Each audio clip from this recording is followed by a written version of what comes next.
নতুন বছর মানেই নতুন সম্ভাবনা, কিন্তু সফলতা আসবে কিভাবে? উত্তরটা সহজ, প্রোডাক্টিভিটি। হ্যালো বন্ধুরা, আমি আবুল হাশেম পলাশ। আজকের এই ভিডিওতে আপনার সাথে শেয়ার করব যে 2025 সালকে আপনি আপনার সর্বোচ্চ লেভেলের প্রোডাক্টিভিটি কিভাবে নিয়ে আসতে পারেন। এই প্রোডাক্টিভিটির মাধ্যমে আপনার এক্সপেক্টেড সফলতাটা আপনি কিভাবে পেতে পারেন, সেই কৌশলগুলো নিয়ে আজকে আলোচনা করব। তাই ভিডিওটি না টেনে শেষ পর্যন্ত দেখার অনুরোধ রইল।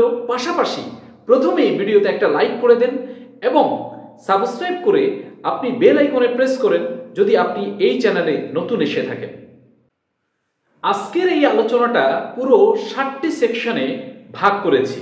প্রত্যেকটি সেকশনে আপনি পাবেন যে প্রোডাক্টিভিটির সর্বোচ্চ লেভেলের কিভাবে ব্যবহার করতে পারেন। তাই কোনো সেকশন স্কিপ না করে শেষ পর্যন্ত দেখার আরো একবার অনুরোধ করছি। সেকশন 1-এ কথা বলবো প্রোডাক্টিভিটির গুরুত্ব নিয়ে।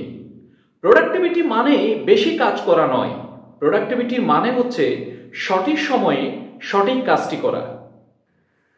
এটি আপনার ক্যারিয়ার, ব্যক্তিগত জীবন এবং মানসিক শান্তি প্রত্যেকটা বিষয়ের জন্য প্রোডাক্টিভিটির খুবই গুরুত্ব রয়েছে।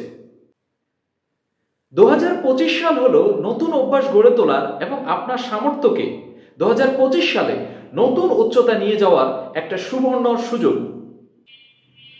সেকশন 2-তে আমরা আলোচনা করব প্রোডাক্টিভিটি বাড়ানোর প্রথম ধাপ। প্রোডাক্টিভিটি বাড়ানোর প্রথম ধাপ হচ্ছে লক্ষ্য নির্ধারণ। কোনো পরিকল্পনা ছাড়া কাজ করা মানে সময় নষ্ট করা। 2025 সালের জন্য আপনার স্পষ্ট লক্ষ্য নির্ধারণ করুন। এটি হতে পারে আপনার ক্যারিয়ারের উন্নতি, একটি নতুন দক্ষতা শেখা, অথবা ব্যক্তিগত স্বাস্থ্যকে উন্নত করা। স্মার্ট গোল ব্যবহার। লক্ষ্য নির্ধারণের ক্ষেত্রে আপনি স্মার্ট গোল মেথড ব্যবহার করুন। Specific, measurable, achievable, relevant, time bound. লক্ষ্য নির্ধারণ করতে গেলে আপনাকে কয়েকটা পদক্ষেপ নিতে হবে। পদক্ষেপ নাম্বার 1, একটি নোটবুক অথবা ডায়েরিতে আপনার লক্ষ্যগুলো লিখুন। পদক্ষেপ নাম্বার 2, এটিকে আপনি ছোট ছোট ধাপে ভাগ করুন।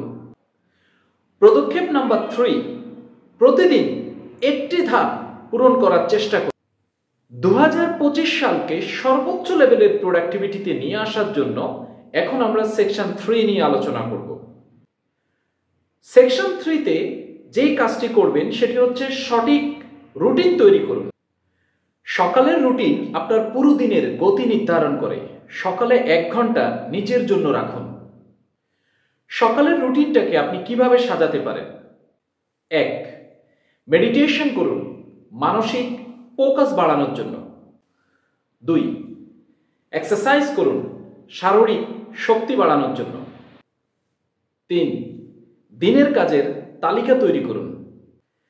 সেকশন 4-এ আমরা আলোচনা করব সময় ব্যবস্থাপনার কৌশল। দেখুন, পৃথিবীর প্রত্যেকটা মানুষের জন্য 24 ঘন্টা সময়। এই সময়টাকে আপনি কিভাবে ব্যবহার করছেন তার উপর ডিপেন্ড করে যে আপনি কোথায় যাবেন এবং আপনি কতটুকু ডেভেলপমেন্ট করতে পারবেন। সো আমাদের নির্দিষ্ট সময়টাকে আমরা কিভাবে 100% ইউটিলাইজ করতে পারি, এই সেকশনে আমরা সেই বিষয়টা নিয়ে আপনার সাথে কথা বলবো। একটি দিনে মাত্র 24 ঘন্টা সময় থাকে। এই সময়কে সঠিকভাবে কাজে লাগাতে হবে। আর সময়কে সঠিকভাবে কাজে লাগানোর জন্য আপনাকে কাজে লাগানোর কৌশলগুলো জানতে হবে। কৌশল নাম্বার 1, প্রোমোদোরো টেকনিক। 25 মিনিট একটানা কাজ করবেন, 5 মিনিটের একটা বিরতি নেবেন। প্রোমোদোরো টেকনিকের মাধ্যমে যদি আপনি কাজ করেন তাহলে আপনার ফোকাস যেমন বাড়বে, ঠিক প্রোডাক্টিভিটির 100% আপনি ইউটিলাইজ করতে পারবেন। 25 মিনিট লাগাতার কাজ করার পরে 5 মিনিট যখন আপনি ব্রেক দিবেন তখন আপনার ফোকাসটা, কনসেন্ট্রেশন লেভেল আরো অনেক বেশি পরিমাণে স্ট্রং হবে, যা রেজাল্টের পরিমাণ বৃদ্ধি করবে।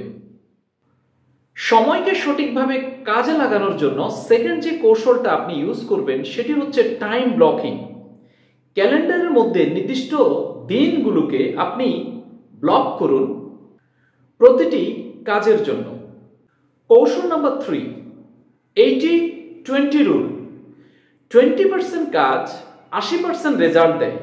ওই কাজগুলোকে আপনি চিহ্নিত করুন, ওই কাজগুলোকে অগ্রাধিকার ভিত্তিতে আপনি করুন, তাহলে আপনার প্রোডাক্টিভিটি অনেক গুণ বেড়ে যাবে।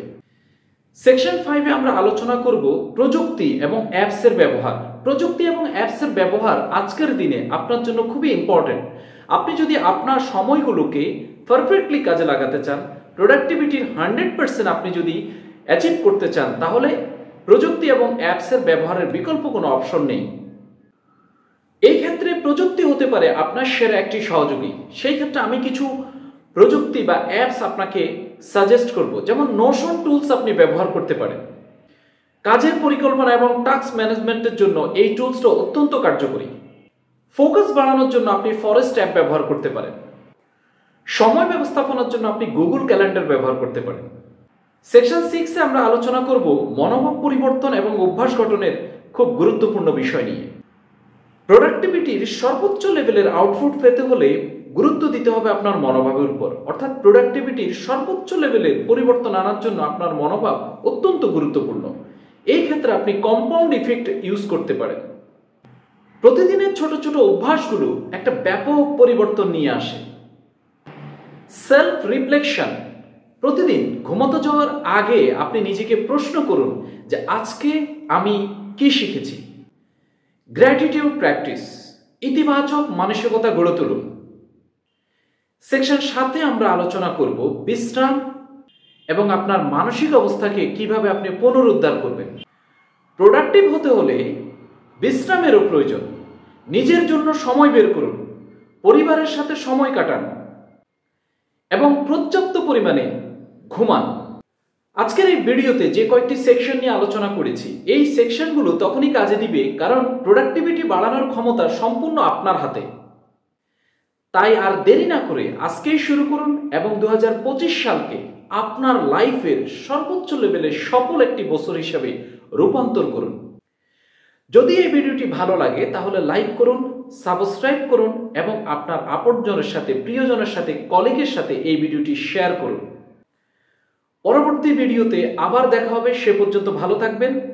আজকেই শুরু করুন এবং আপনার কাঙ্ক্ষিত সফলতাকে অ্যাচিভ করুন।